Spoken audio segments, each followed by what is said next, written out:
Bibili natin lahat ng transformation ni Sonic sa GTA 5. May tiyan na nagbebenta ng lahat ng transformation niya sa $1 lang. Kakayanin nating bilhin lahat at makuha ang legendary Super Sonic na mahigit $1 milyong ang halaga. Tara na! Ako, nahulog! Hindi ako tumitigil sa pagbagsak dahil lalapag ako sa pinakamagandang tiyangge. Sandali lang, dito pala dapat ako pumasok. Mas maganda na yon, kararating ko lang, Diyos ko, sa tiyangge ng lahat ng anyo ni Sonic. Hindi ako makapaniwala. Nandito lahat ng canonical na anyo na nakita ko kay Sonic ang lupit at nandito rin ang mga anyo na hindi masyadong canonical. Pero ang gaganda pa rin. Kailangan ko silang isama sa inventaryo ko. Mukhang nandito rin si Hyper Shadik na tinatayang higit $1 milyong ang halaga. At syempre, ang nagbebenta nito ay si Dr. Eggman. Sigurado akong may binabalak siya. Kaya sige, Dr. Eggman, mag-uusap tayo dahil Diyos ko. Super Sonic, Dark Sonic, Fire Sonic, Electric Sonic, Metal Sonic. Technical na hindi ito isang transformasyon. Mas parang isang anyo o kopyang robotiko. O meron pang female Sonic. Grabe kumpleto lahat. Eggman. Kailangan kong bilhin silang lahat dito at ngayon. Leon, natutuwa ako marinig yan. Lahat ng klase ng transformation ni Sonic ay binibenta sa murang halaga na $1 bawat isa. $1 lang? Anong klaseng regalo to? At hindi lang yan, may espesyal pa kaming alok dahil kapag nabili mo lahat ng transformation, makukuha mo ng libre si Hyper Shadik na nagkakahalaga na mahigit $1 milyong. Sabihin mo nga, Leon, gusto mo bang bumili? Oo, syempre gusto kong bumili at kukunin ko lahat para mapunta sa akin si Hyper Shady. Sandali lang. Tingnan mo, hindi ako makapaniwala. Dr. Eggman, wala akong pera. Mukhang hindi ako binayaran ng YouTube ngayong buwan at sobrang mahirap ako. Sige Leon, madali lang ayusin yan. May alok akong kasunduan para sa'yo. Kung lahat ng nanonood ng video na ito ay magla-like, bibigyan kita ng $1. Kung lahat ng nanonood ng video ay magsusubscribe, bibigyan pa kita ng $1 pang. At kung lahat ng nanonood ng video ay magko-comment, bibigyan pa ulit kita ng $1 pang. Wow! Magsisimula ako sa $3. Mas gusto ko yan. Maganda ka na, doktor. Hindi mo kasi kilala subscribers ko. Mabilis sila. Simula ngayon, may 20 segundo ka na lang para mag-iwan ng like, mag-subscribe at i-activate ang kampanita para makuha ang pera. Lalo na kung ilalagay mo. Ilagay sa komento ang paborito mong transformation ni Sonic. Baka yumaman ka rin tulad niya. Kaya magmadali ka, paubos na ang oras. Hindi. Sige. Ano sa tingin mo doon? Nabigla ka ba sa mga tao? Ha? Wow, seryoso Leon, grabe talaga yon. Karapat dapat ka sa $3. Ikaw ang pinakamahusay. Parang sobrang ganda para maging totoo. Pero pwede na akong bumili ngayon. Mga transformation ni Sonic di ko iniintindi. Sige, tingnan natin. Siguro dapat magsimula ako kay base na Sonic. Hindi ko na siya bibilhin kasi meron na akong mga transformasyon niya. At dito ang daming mga transformasyon na astig talaga. Sige, magsisimula ako sa unang transformasyon ni Sonic. Isa sa mga pinakamahusay. Ang Super Sonic. Ayun, nabili na. Ngayon Diyos ko, isa ito sa mga paborito ko. Dark Sonic. Kailangan kitang bilhin na yun din. Siguradong bibilhin kita. At para sa dito, meron pang mas maraming astig na mga pagbabago. Pero sa tingin ko, pipiliin ko si Sonic.exe. Nakakatakot siya. Talagang nakakatakot. Gustong gusto ko ito, kaya binili ko na. May 3 na akong Eggman.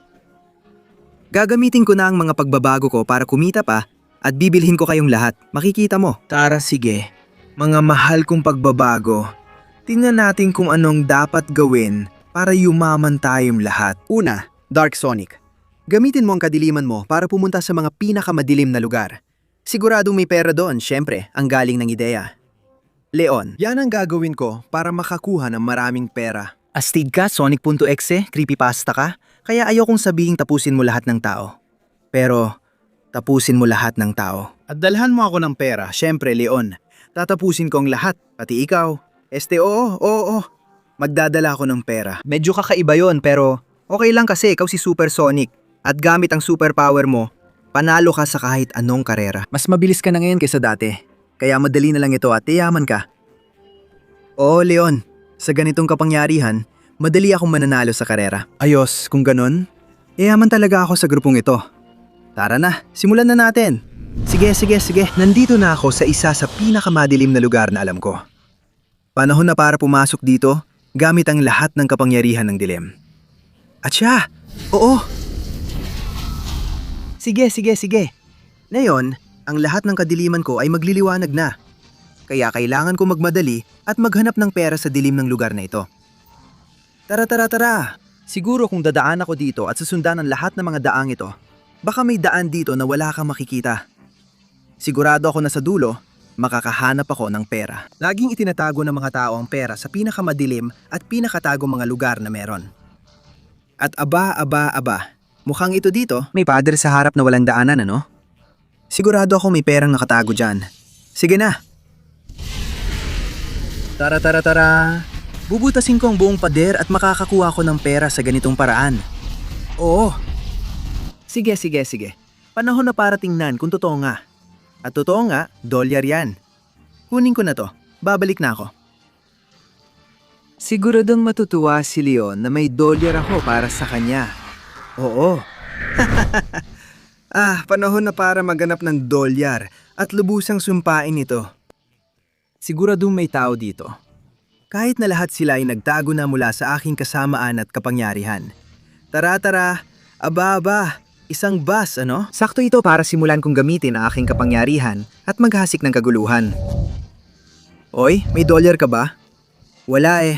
Di wala kang silbi sa akin. Ikaw, yung nasa kotse, wala ka ring dolyar? E di banggain mo yon. Saan kayo pupunta ng mabilis? Kailangan ko ng pera. Para ito sa isang sumpa. Saan mo balak tumakas? Oo. May pera ka ba? Wala. Di hindi kita kailangan. Sige, labas kayo sa mga kotse at ibigay niyo sa akin ang pera nyo. Ayan kayo. Wala nang silbi ang kotse nyo. At wala kayong pera, wala kayong kwenta. Saan kayo pupunta mga bumbero? Para sakta ng mga tao. Ang pangit ng ginagawa nyo. Talagang nakakahiya. Sawa na ako sa inyo. Ibigay niyo sa akin lahat ng pera nyo. O magsisimula ang katapusan ng mundo. Tatawagin ko ang mga kasama ko at isusumpa namin ang lahat.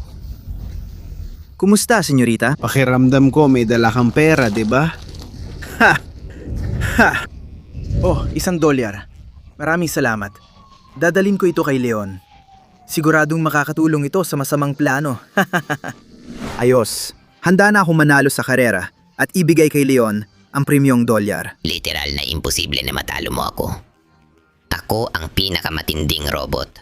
Wawasakin kita at ako ang mananalo. Oo, tumahimik ka na at simula ng countdown. Magsisimula ang karera sa 3, 2, 1 simula na. Sige, hindi mo naman sinabi na bawal ang suntukan.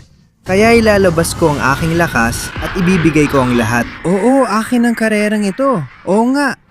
Tara. Grabe ang bugbog na ibibigay ko sa'yo. Malapit na ako sa kalagitnaan ng karera at makukuha ko na ang $1. Dapat nilinaw mo ang mga patakaran, bata. Sandali lang. Aba. Gusto mo palang gawing suntukan ng karerang to, dito sa'yo. At tabi, diretso na ako sa finish line, tangga. Aba. Hindi mo ako papayagan, ano? Sige, bibilisan ko na lang. Ito sa'yo? Ito at ito. Oh! At ngayon, bilisan, kailangan kong manalo sa karerang to. Kahit ano pa man. Sige, papasok na ako sa final stretch. Tuloy-tuloy pa rin ako dito. Ayos na ayos ang takbo ko. Nakikita ko na ang finish line, oo. Hindi! Huwag mo akong itulak. Ngayon, tanggapin mo yan! Oo, hindi kita papayagan. Makalabas dyan, tanga! Kita mo, akin na ang karerang to. Tanga, at dyan ka lang manonood habang nananalo ako at tumatawid sa finish line. Oo. Alin, teka. Kunin mo na yung buwisit na $1. Sa susunod, lilinawin ko na ang mga patakaran. Salamat, matutuwa si Leon na matanggap to. Sige mga pare. Sabihin niya sa aking sobrang yaman na natin. Pumasok ako sa pinakamadilim na kailaliman ng mga pinakanakakatakot at madidilim na lugar at nakakuha ako ng $1. Tinapos ko ang isang tao na may $1 din, Leon. Para sa'yo lahat to, kunin mo na. Ako naman, madali kong napanalunan ng karera at nakakuha pa ng $1 para sa'yo, Leon. Salamat mga tol. $3 na lahat yan. Sa presyo to, makakabili pa ako ng 3 katulad nyo! Sige Leon, bilhin mo sila. Ako na bahala sa ibang transformasyon. Ha? Paano? Sa akin kayo lahat. Kaya maghintay lang at tatawagin ko kayo mamaya. Ayos? Dr. Eggman, Dr. Eggman, Dr. Eggman, Dr. Eggman! Nandito na ako at handa akong bumili ng 3 pang transformasyon dahil marami akong pera. Teka, mukhang di ko na kailangan si Sonic Base. Lalo na kung makukuha ko kahit anong anyo niya. Nakakatukso ang Sonic Werehog. Pero mas astig si Darkspin Sonic at kaya pa niyang kontrolin ng apoy. Kaya siguradong kailangan ko itong bilhin. Oo, binili ko na. Excalibur Sonic, yung armor na yan, yung espada na yan. Kailangan din kitang bilhin, grabe. Ayos, Excalibur Sonic, nabili na rin kita. At ngayon, tingnan natin, nakakakit din si Female Sonic, astig din si Metal Sonic. Pero sa tingin ko, pipiliin ko si Ice Sonic, iba ang kapangyarihan niya, at mukhang astig talaga. Kaya bibilhin kita, oo. Dr. Eggman, malapit ko na silang makumpleto. Itabi mo si Hyper Shadik mula sa espesyal na alok ha? Siyempre Leon, huwag kang mag-alala. Para sa'yo talaga ito. Dito lang kami maghihintay sa'yo. Medyo kakaiba at kahina-hina lang tunog niyan. Pero ayos lang, may 3 akong bagong anyo na pwedeng paglaruan. Sige mga mahal kong anyo. Magtrabaho na tayo ng kaunti. Excalibur Sonic, gamitin mo ang espadang yan para talunin ng kalaban sa laban. Sigurado akong malaki ang kikitain mo dyan. Oo, Leon! Asahan mo gamit ang espada ko. Haywain ko ang lahat ng hadlang at yayaman tayo. Sige, Ice Sonic, gamitin mo ang yelo mo, bigyan ng yelo ang mga tao o palamigin ang mga lugar, kahit ano. Oo Leon, yan ang gagawin ko. Huwag kang mag-alala. Gagamitin ko ang yelo ko at yayaman tayo ng sobra. Sa huli, Darkspin Sonic, humanap ka ng malamig o nagyeyelong lugar at gamitin ang apoy mo para sunugin lahat. Sigurado akong pasasalamatan kanila at bibigyan ng pera. Mukhang madaninan yan para sa kapangyarihan ko sa apoy. Gagawin ko yan, Leon. Ayos mga kaibigan, magkita-kita na lang tayo kapag mayaman na kayo. Sige, parang dito nagbibigay ng dolyar sa bawat matatalo mong kalaban, tama? Tama pare, bawat matalo mo may $1 ka. Pero nag-aaway pa sila na yun, kaya hintay ka muna. Maghintay? Hindi ko kaya yan.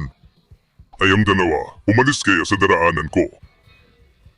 Tanggapin mo ito, banal na kuryente mula sa aking alamat na espada, Calibur. At kung may natitira pang pagdududa, mga hiwa ng hangin para sa inyo, ang bagyong pumuputol ng ulo. At para tapusin, ito ang aking suntok ng dragon. Ayos! Ayan na, mga tangha kayong tanunan. Tingin ko sapat na to, diba? Tama na to. Pare, kunin mo na yung $2 mo. Huwag ka nang bumalik, natatakot ako sa'yo. Ayos, matutuwa si Leon. Pare, tulungan mo ako. Masusunog na ang bahay at lupa ko. Sa lugar na to, sobrang init at walang tigil ang pagkalat ng apoy. Kailangan may gawin ka at bibigyan kita ng $2. $2 lang para gamitin. Kamangga-mangga ang kapangyarihan ko sa yelo. Pakiusap, Ginoong Buhaya. Tumabi po kayo. Ako na ang bahala dito. Una, mga bala ng yelo. Tara. Mukhang hindi namamatay ang apoy sa ganun. Gagamitin ko ang yelo para palibutan ang lugar at siguraduhin na malamig ang paligid. At ngayon, Ice Beam! Tara, kailangan kong pigilan ang lamig. Nakakainis! Mukhang hindi nawawala ang apoy kahit anong gawin ko. Susubukan kong magpatawag ng mga meteoritong yelo. Hindi na mamatay ang apoy na ito, pero pipigilan ko ito gamit ang pader ng yelo. Ano sa tingin mo ngayon? Hindi makakadaan ng apoy at puro yelo at lamig na lang ang nandito. Wow, ang galing! Wala nang problema sa apoy. Ikaw ang pinakamahusay. Heto, $2 para sa'yo. Ayos, sa peran yan. Marami kang maibibigay kay Leon. Sige, nandito na ang ginoo ng apoy at liyab. Ano ang problema, senyorita? Hindi mo ba nakikita? Sobrang lamig dito at kailangan namin ng apoy. Marami apoy na mapapainit sa paligid. Kung mapapatigil mo ang pagulan ng niebe at mapapainit mo ng kaunti ang bayan, kaya kitang bigyan ng hanggang $2. $2? Malaking tulong yan, De Leon. Sige, simulan na natin. Una, mga bola ng apoy. Oo, medyo masusunog ang lahat. Pero sa ganitong paraan, mapapanaganap ko ang apoy kung saan ko gusto, sa iba't ibang tor. Ayos, nagsisimula na buminet, di ba? Ngayon, gagawa ako ng mga apoy na unti-unting tutunaw sa niebe. At dahil dito, tataas ang temperatura sa lugar. Sige. Nag-iiba na ang itsura at takbo nito. Hindi kailanman mamamatay ang mga apoy na ito. Lalo na kung palalakasin ko paggamit ang aking buga ng apoy. Tara, Sana magsimulang uminit ng kaunti ang buong bayan, pati na rin ang mga puno. Ganyan ang gusto ko. Gagawa ako ng alon ng apoy na tatawid sa buong kalsada. Susunugin ang niebe at itataas ang temperatura. At kaunting apoy direkta para sa buong lungsod. Makakatulong ito. Sige, makinig kayo sa akin. At sa huli, aalisin ko ang bagyong niebe mula sa kalangitan. Buhawi ng apoy. Sige na. Alisin mo ang bagyong niebe. Sunugin mo ito at tataas ang temperatura ng bayan. Mukhang gumagana at tinatanay na ang lahat ng niebe. Ganyan ang gusto ko. Ayos, tumaas na talaga ang temperatura ngayon. Hindi na umuulan ng niebe. Ano sa tingin mo dyan, senyorita? Ibibigay mo na ba ang pera? Ang galing mo, salamat. Heto ang pera, ikaw ang pinakamahusay. Salamat din, senyorita. Tuwang-tuwa si Leon pag natanggap niya ang perang ito. Magiging astig to. Aba guys, nakabalik na kayo. Kumusta naman ang lahat? May balita ako, Leon Ticaron. Natalo ko ang 2 tao sa laban at binigyan ako ng tig $1, kaya $2 lahat. Ako naman, dahil sa yelo ko, nakakuha rin ako ng $2. Ang galing naman. Ako rin gamit ang apoy ko ay nakakuha ng $2, Leon. Aba, $6 lang pala yon. Di ko sure kung sapat. Kailangan kong pumunta sa palengke. Salamat mga pare. Dr. Eggman! Uy, may pera ako. Pero di ko sure kung sapat para mabili kayong lahat. Subukan natin. Una, bibiliin kita sa Sonic. Nabili ko na kayo. Dito sa side na to, si Sonic Lobo na lang natira. Kaya nabili ko na lahat. May natitira pa akong $4 at dito may natitira pang 1, 2, 3, 4 at ayun na. Ibig sabihin, pwede na akong pumwesto dito. Oh, ano na? Nabili ko na ang huling 4 na karakter. Nabibili ko na silang lahat, Dr. Eggman. Kaya ibig sabihin nito na sa wakas... Congrats Leon, nagawa mo, naabot mo, ikaw ang pinakamahusay. Ngayon, itong Hyper Shadix na nagkakahalaga na higit sa $1 milyong ay iyon na. Astig. Heto na ako. Tara, akyat ako dito. Pati na rin dito. At Diyos ko, ang legendary at ultimate form ni Sonic ay akin na. Magta-transform ako bilang siya, ngayon ako na siya, at magiging hindi mapipigilan, oo. Ako si Hyper Shadix. Ako ay lubos na hindi mapipigilan, hindi matitinag, at sobrang hindi matitinag. Bakit hindi ako makagalaw? Bakit ako nakakulong? Ang tanga mo naman Leon, nahulog ka sa bitag namin.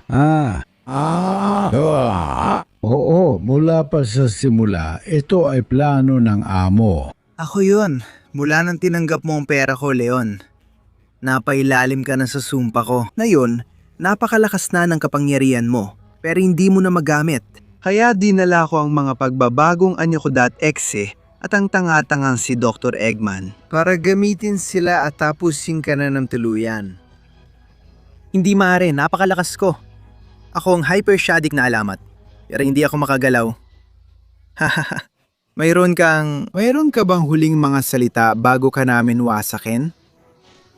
Maaring niloko niyo ako at gumamit tayo ng isang sumpa. Pero totoo na nakuha kong lahat na kanyo ni Sonic. At ang ilan ay ginulo mo. Pero ang iba ay binigay sa akin ang kanilang kapangyarihan. Akala niyo wala akong plan B. Alam kong lolokohin niyo ako. Kaya naman niloko ko rin kayo. At mayon, hawak ko na ang pinakauling anyo ni Sonic. Para tapusin ka na ng tuluyan. Hindi ka panipaniwala, Leon. Sige, subukan mong lapitan kami kung kaya mo. Siyempre, tatapusin ko kayong lahat. Haha, tara na. Diyos ko, ang lakas nila. Kailangan ko nang umalis dito, oo. Ayan na silang lahat. Tanggapin niyo yan. Mga lintik kayo. Ang lakas ng mga pagbabagong to. Ramdam kong lakas ni Sonic.exe. Pero hindi ako susuko. kailangan kong mag-ipon ng lakas at tapusin sila para matapos ang kasamaan sa mundo. Tanggapin mo yan. Ikaw muna, kasunod ikaw. Eto, Dr. Eggman, saan ka pupunta? Tanggapin mo yan. Hindi. Mga lintik na pagbabagong yan. Tatapusin ko kayo. At gagawin ko yon. Ngayon na, sige. Tanggapin nyo yan. Huwag kayong lalapit sa kapangyarihan ni Hyper Shadik. Oo. Tara na. Tanggapin mo yan. Darkspin Sonic.exe. Wala kang silbi. Sonic the Werehog.exe. Ikaw rin. Tanggapin mo yan. Mga demonyo kayo. Tanggapin mo yan. Sonic the Werehog, pasensya na. At Supersonic Exe, pasensya na rin sa'yo. Lahat kayo ay tatalunin ng aking kapangyarihan. Oo. Oo, sige. Natalo na ang mga transformasyon. Nasaan na ngayon ang orihinal na sisirain ko? Sandali. Saan? Saan siya lumabas? Hindi. Malakas siya. Pero ako si Hyper Shadik. Ang anyo ko ay ultimate. At ang aking sinaunang kapangyarihan ay walang kapantay. Oh, hindi sa pagmamayabang. Higit pa halaga ko sa $1,000,000. Ayan ka na. Malakas ka sumuntok. Pero kaya akong mas malakas pa. Tara, tatapusin kita. Hayop ka. Wala akong pakialam sa atake o kapangyarihan mo. Ang mahalaga ay matapos ito at gagawin ko gamit ang buong kapangyarihan ni Hyper Shadik. Oo. Paalam na, Sonic.exe. Ito na ang iyong katapusan. Kaya, ayan, talunan. Ngayon dadalhin kita sa pinakalihim, pinakamadilim, at pinakanakalimutang kulungan sa lahat, sa ilalim ng dagat. Para hindi ka na muling makagambala kailanman, talunan. Ako si Hyper Shadik, gamit ang maalamat na pagbabagong anyo na higit $1,000,000, poprotektahan ko ang mundo laban sa gustong manakit dito. At ang maganda pa, wala akong ginastos na kahit $1. Oh yes,